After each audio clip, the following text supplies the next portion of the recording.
नाज़रीन गिरामी क़द्र, अस्सलामु अलैकुम वरहमतुल्लाहि वबरकातुहू। मैं हूँ आपका मेज़बान अंसार अज़ीज़ नदवी और आप इस वक्त सीधी बात टीवी चैनल के जारी प्रोग्राम पैगाम फ़ुरक़ान की 74वीं क़िस्त मुलाहज़ा फरमा रहे हैं। नाज़रीन, सूरह बक़रा की 58वीं और 59वीं आयत की हम आज तफ़सीर पेश करने जा रहे हैं। आयत की तिलावत, उर्दू तर्जुमा, अल्फाज की इनफरादी मानी के साथ साथ तलबा और कुरान की अरबी सीखने में दिलचस्पी रखने वाले नाज़रीन के लिए ग्रामर्स की तफसीलात और तफसीरी नोटिस भी पेश किए जाएंगे।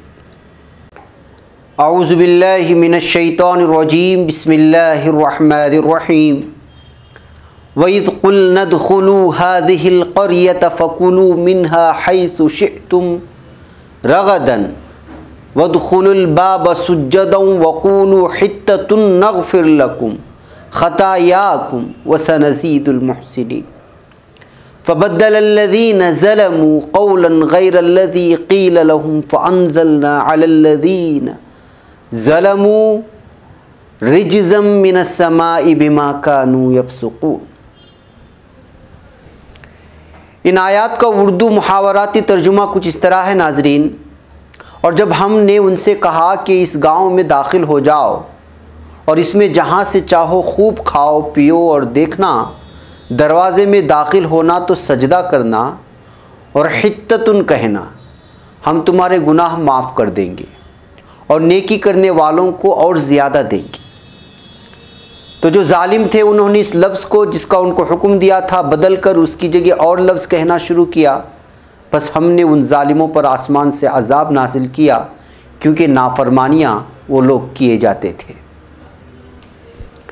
नाज़रीन, अगर अलग अलग अल्फाज के मानी और उनकी ग्रामर्स पे नज़र की जाए, वइज़ क़ुलना और जब हमने कहा, वइज़ मानी वज़कुरू और याद करो, इस अरबी ज़बान में वक्त और ज़माने को ज़ाहिर करता है, रेफर्स टू टाइम। क़ुलना यानी हमने कहा, जिस मादे या रूट वर्ड से निकला है क़ुलना, बार बार सामने आया है आपकी, फिर भी बयान कर देता हूँ। क़ाल यक़ूलु क़ौलन यानी कहना। उद्ख़ुलू तुम सब दाखिल हो जाओ, तुम सब दाखिल हो जाओ, ये फ़ेल अम्र जमा मुज़क्कर है। इसका रूट वर्ड यानी मादा ये है कि इसी से निकलने वाले अल्फाज हैं दख़ला यदख़ुलु दुख़ूलन। हाज़िही ये इसमें इशारा करीब है। अलक़रिया माने आता है बस्ती या गांव, और इब्न जरीर फरमाते हैं हिया अरीहन क़रियतुम मिन बैतुल मुक़द्दसी, यानी इससे बैतुल मुक़द्दस की बस्ती अरीहा मुराद बताया जा रहा है। फ़कुलू फिर खाओ या तुम सब खाओ, ये फ़ेल अम्र जमा मुज़क्कर का सेगा है। इस मादे से अल्फाज जो निकले हैं अकला याकुलु अकलन यानी खाना, मिनहा इससे, मिन अलग और हा अलग यानी से, इससे यानी बस्ती की पैदावार से। हैसु शिअ्तुम जहाँ से तुम चाहो, ज़र्फ़ मकान प्लेस को ज़ाहिर करता है, जहाँ और जिस जगह से। शिअ्तुम यानी तुम चाहो, इसका सेगा है माजी जमा मुज़क्कर मुखातिब। शीन या हमज़ा इससे निकलने वाले दीगर अल्फाज शाअ यशाउ चाहना पसंद करना। रग़दन बाफरागत अच्छी तरह से पेट भर कर के। वदख़ुलू और तुम दाखिल हो जाओ, अलबाब दरवाज़ा, सुज्जदन सजदा करते हुए, वदख़ुलू और तुम सब दाखिल हो जाओ। इससे निकलने वाले दीगर अल्फाज दखला यदखुलु दुखुलन, जैसे हमने आपको बताया। अलबाब दरवाज़ा, शहर का मेन गेट। सुज्जदन सजदा करते हुए यानी सर झुकाए हुए आजिज़ी के साथ। वक़ूल और कहो और कहते जाओ। सीगा फ़ेल अम्र जमा मुदक्कर का है। दीगर अल्फाज क़ाल यक़ूलु क़ौलन, ये बार बार आपके सामने आया है। हित्ततुन बख्श दे। हा ता। दीगर अल्फाज हत्ता या हुत्तु यानी बोझ हल्का करना, भाव का कम हो जाना। कहा जाता है हत्तस्सइरु या हत्तस्सिअरु यानी भाव कम हो गया, भाव गिर गया। हित्तल्लाहु औज़ारहुम यानी अल्लाह ताला ने उनके गुनाह माफ़ कर दिए, यानी गुनाहों के बोझ को हल्का कर दिया। अल-हित्ता तलब मग़फ़िरत तौबा, इसके लिए आते हैं। साहिब तफ़हीमुल कुरान हित्ततुन की तशरीह में लिखते हैं, हुक्म ये था कि जाबिरो जालिम फातिहों की तरह अकड़ते हुए ना घुसना, अंदर दाखिल मत होना, बल्कि खुदा तरसों की तरह मुनकसिराना शान से दाखिल होना। जैसे आप हज़रत सल्लल्लाहु अलैहि वसल्लम फ़तह मक्का के मौके पर मक्के में दाखिल हुए। और हित्ततुन के दो मतलब हो सकते हैं। एक ये कि खुदा से अपनी ख़ताओं की माफ़ी मांगते हुए अंदर जाना, दूसरे ये कि लूट मार और कत्ल आम के बजाय बस्ती के बाशिंदों में दरगुजर और आम माफ़ी का ऐलान करते हुए अंदर जाना। अखलाक़ रसूल अकरम सल्लल्लाहु अलैहि वसल्लम का चमन भी फ़तह मक्का पर इसी ऐलान से महक उठा था। वक़ूलु हित्ततुन नग़फ़िर लकुम ख़तायाकुम यानी और कहते जाओ तौबा है हमारी, हम तुम्हारी ख़ताएँ बख्श देंगे। माफ़ी मांगते जाओ तो हम आपकी ख़ताएँ बख्शते चले जाएंगे। नाज़रीन, बनी इसराइल को तवील दश्त नवर्दी के बाद, दश्त नवर्दी यानी कि यहाँ वहाँ भटक रहे थे, इसके बाद जब उनकी ख्वाहिश व आरज़ू के तहत अरीहा के शहर में दाखिल होने की इजाज़त दी गई, तो हज़रत मूसा अलैहिस्सलातु वस्सलाम ने अज़राह नसीहत कहा कि इस शहर में आबाद होने के बाद पहले की तरह सरकशी व नाफरमानी की ज़िंदगी बसर नहीं करना।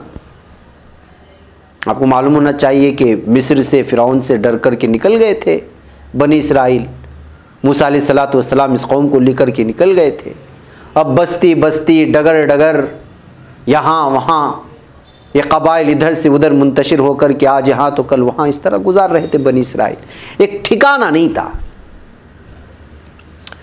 तो जाहिर सी बात है उनके लिए एक बस्ती का, एक ठिकाने का इंतज़ाम हुआ। अरीहा शहर का नाम था। बाज़ लोग इसको हमज़ा पर पेश के साथ भी पढ़ते हैं, वो रैहा के नाम से।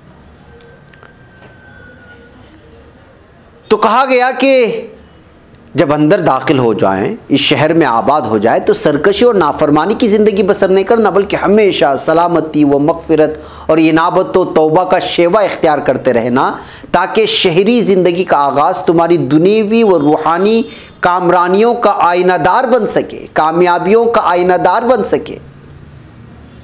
हित्ततुन अरबी लफ्ज़ है और बनी इसराइल की ज़बान इब्रानी थी, जो आज भी चलती है। मालूम होता है कि इब्रानी का जो लफ्ज़ उस वक्त बोला गया, इसके माने अरबी में तौबा व इनाबत के इजहार ही के होंगे। गर्ज़ ये नहीं कि तुम बाइनी ही ये लफ्ज़ दोहराते हुए शहर में दाखिल हो, बल्कि ये है कि शहर में दाखिले के वक्त तुम्हारी ज़बान पर बख्शिश व इनाबत और तौबा व इस्तिग़फ़ार की कलिमात जारी हों। लिसानुल कुरान की जिल्द दुवम में इसके माने आपको तफसीलन मिलेंगे, जिसका हवाला जिसको मैंने पेश भी कर दिया यहाँ पे। नग़फ़िर लकुम, हम बख्श देंगे तुम्हें। नग़फ़िर अलग है, लकुम अलग है। दीगर अल्फाज गफ़रा यग़फ़िर ग़ुफ़रान यानी माफ़ कर देना।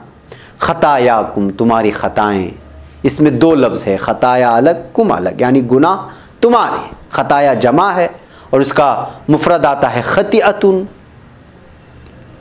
व सनज़ीद, और हम अनक़रीब ज़ियादा देंगे आप लोगों को।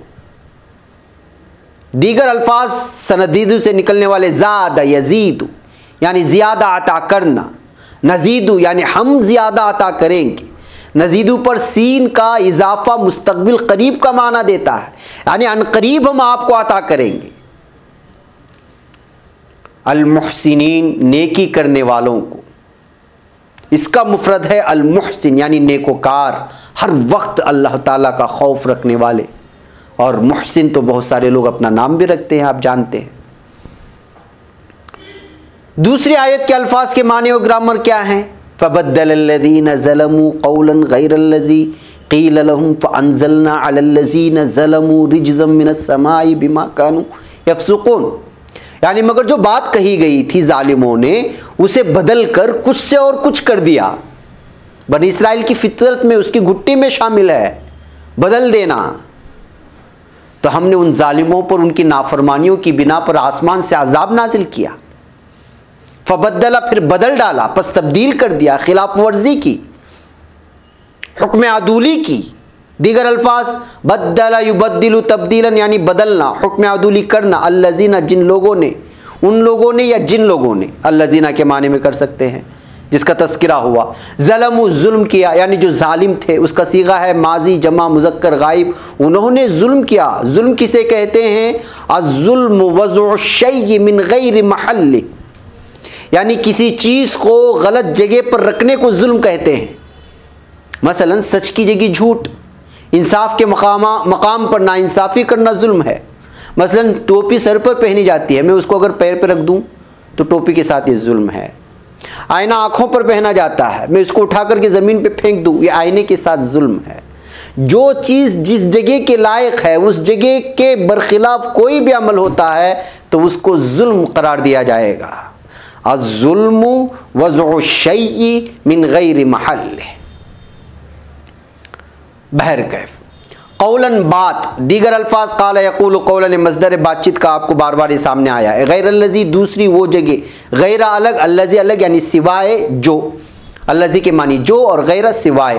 क़ील लहुम कही गई उनसे या कही गई उन्हें, क़ीला अलग है, लहुम अलग है, यानी कही गई उनके लिए, उनके या उनसे। इसका सेगा है फ़ेल माज़ी मजहूल, यानी जो इस्तिग़फ़ार के कलिमात उन्हें तलक़ीन किए गए थे उन्हें छोड़कर वो बेमकसद और मुहम्मल कलिमात ज़बान अदा करने लगे थे, कुछ और बयान कर रहे थे अपनी मर्ज़ी की। हज़रत अबू हुरैरा रज़ियल्लाहु ताला अन्हु कहते हैं कि रसूल अकरम सल्लल्लाहु अलैहि वसल्लम ने फरमाया कि बनी इसराइल को हुक्म दिया गया था कि शहर के दरवाजे में झुककर दाखिल होना और ज़बान से हित्ततुन कहना यानी गुनाहों की बख्शिश मांगना, मगर वो अपनी सिरीनों या कोलों के बल घसीटते हुए दाखिल हुए और हित्ततुन के बजाय हब्बतुन फी शअरिही दाना बाली के अंदर कहने लगे। सही बुखारी और मुस्लिम की रिवायत है, हज़रत अबू हुरैरा से को है फ़अंज़लना फिर हमने उतारा, सेगा माजी जमा मुतकल्लिम यानी हमने नाजिल किया। दीगर अल्फाज अंज़ला युंज़िलु इंज़ालन यानी नाजिल करना उतारना। अला पर अल्लज़ीना ज़लमू जिन लोगों ने जुल्म किया यानी उन लोगों पर जिन्होंने नाफरमानी की। रिज्ज़न अज़ाब, तफसीरुल मराग़ी में अर्रिज्ज़ु का मानी अल-इताब बताया गया है। रिज्ज़न में तनवीन अज़ाब की शिद्दत और होलनाकी पर दलालत करती है। अक्सर मुफ़स्सिरीन का ख्याल है कि वो ताउन की बीमारी में मुब्तला हो गए और दुश्मनों का रौब दबदबा उन पर तारी हो गया। अल-मराग़ी की तफसीर में बयान किया गया है मिनस समाई आसमान से, बिमा क्योंकि कानू यफसुकून वो नाफरमानी किया करते थे, वो रूगर्दानी किया करते थे। बी अलग मा अलग, इसलिए कि बा ज़ेर बी यहाँ पर वजह को जाहिर कर रहा है।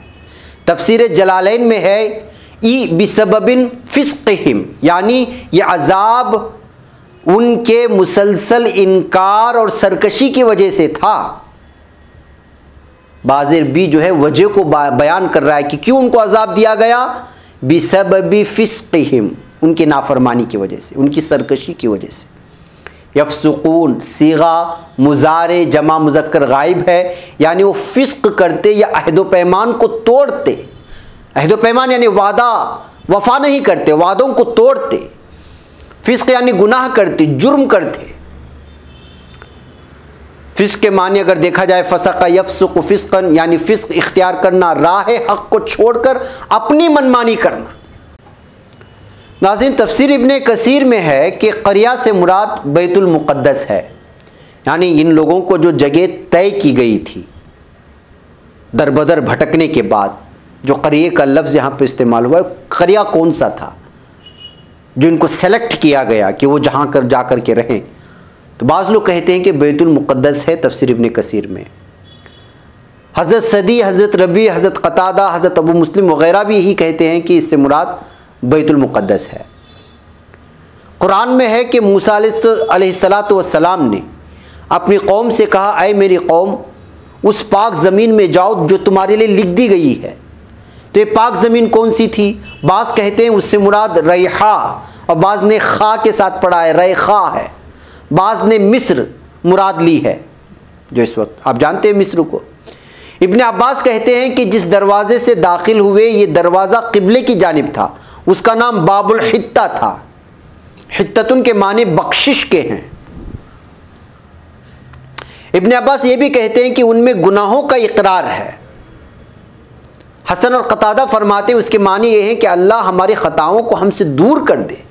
फ़तह मक्का के मौके पर फरमाने इलाही सूरतुन नस्र इज़ा जा नाजिल हुई थी, और उसमें भी यही हुक्म दिया गया था कि जब अल्लाह की मदद आ जाए, मक्का फ़तह हो जाए और लोग दीन में फ़ौज दर फ़ौज आने लगे, तो ऐ नबी सल्लल्लाहु अलैहि वसल्लम तुम अपने रब की तस्बीह और हम्दो सना बयां करो। सही बुखारी शरीफ में है, रसूल अकरम सल्लल्लाहु अलैहि वसल्लम फरमाते हैं, बनी इसराइल को हुक्म किया गया कि वो सजदा करते हुए और हित्ततुन कहते हुए दरवाजे में दाखिल हों, लेकिन उन्होंने बदल दिया और अपनी रानों को घसीटते हुए और हित्ततुन के बजाय हबततुन फी शारतुन कहते हुए जाने लगे। बहरकैफ जिस कौल व फ़ेल का उन्हें हुक्म दिया गया था, उन्होंने मजाक उड़ाया। कहा जा रहा है कि तुम अल्लाह के सामने माफ़ी तलब करते हुए जाओ, तो ये सरकशी करते हुए जा रहे थे। मजाक उड़ाया उन्होंने, जो सरीह मुखालिफत थी। इसी वजह से अल्लाह ताला ने उन पर अजाब नाजिल फरमाया। रिज से मुराद अजाब है, कोई कहता है गज़ब है, गुस्सा, किसी ने ताउन कहा है, ताउन की बीमारी उन पर अल्लाह ताला ने नाजिल कर दी। बुखारी और मुस्लिम में इसमें अलग अलग रिवायतें हैं, आप जाकर के देख सकते हैं। रसूल अकरम सल्लल्लाहु अलैहि वसल्लम फरमाते हैं कि ये दुख और बीमारी रिज्ज़ है, तुमसे पहले लोग उन्हीं के ज़रिए अजाब दिए गए थे। रिज्ज़ का लफ्ज़ जो कुरान में नाजिल हुआ। बहरकैफ नाज़रीन, यहाँ हमारा वक्त ख़त्म होने को आ रहा है। आखिर में हम आयत मुबारका के हिकमत व बसीरत पेश करके आपसे इजाज़त लेने की कोशिश करेंगे। नंबर एक ये है कि जब अफराद और कौमों को अल्लाह ताला फ़तह व नुसरत से हमकिनार फरमाए, तो किसी तकब्बुर और गुरूर को ख़रीब भी नहीं फटकने देना चाहिए, बल्कि इज्ज़ व खाकसारी से अल्लाह ताला के हुजूर झुक जाना चाहिए कि कामयाबी और कामरानी सिर्फ़ और सिर्फ उसी ने अता फरमाई। फिर उसके लुत्फ़ व एहसान पर उसके हुजूर अपनी साबिक़ा गलतियों और ख़ताओं पर तौबा व इस्तिग़फ़ार करते हुए सीधी और सच्ची राह इख्तियार करनी चाहिए। बनी इसराइल ने मुसलसल और पैहम राय हक़ से तजावुज़ किया और अज़ाब इलाही का शिकार हो गए। बैतुल मुक़द्दस जैसी बाबरकत शहर को उनके लिए दिया जा रहा है, कहा जा रहा है कि तुम यहाँ बसो रहो, और वो क्या कर रहे हैं? सरकशी करते हुए अंदर जा रहे हैं। नाज़रीन, नंबर दो ये है कि हम भी इस वक्त बनी इसराइल की तरह नाफरमानी और सरकशी का रास्ता इख्तियार कर लिया है। अब गौर करें तो हमारे ऊपर भी तरह तरह के अजाब मुसल्लत हैं। कहसाली, महंगाई, बेरोज़गारी, मारधाड़, दंगा फसाद, जालिम व जाबिर हुक्मरानों का तसल्लुत, वबाएँ, बीमारियाँ, न जाने क्या क्या। इस्लाम ने इस दलदल से निकलने का रास्ता भी हमें बताया है कि हम सच्चे दिल से अल्लाह ताला के हुजूर तौबा व इस्तिग़फ़ार करें और आइंदा कुरान और सुन्नत के मुताबिक और पाकीज़ा उसूलों पर अमल पैरा हो जाए। जी हाँ नाज़रीन, मुझे यहाँ पर इजाज़त दें। इंशाअल्लाह फिर अगले हफ्ते आप लोगों के सामने अगली आयत की तफसीर के साथ हाजिर होगी। वस्सलामु अलैकुम रहमतुल्लाहि व बरकातुहू।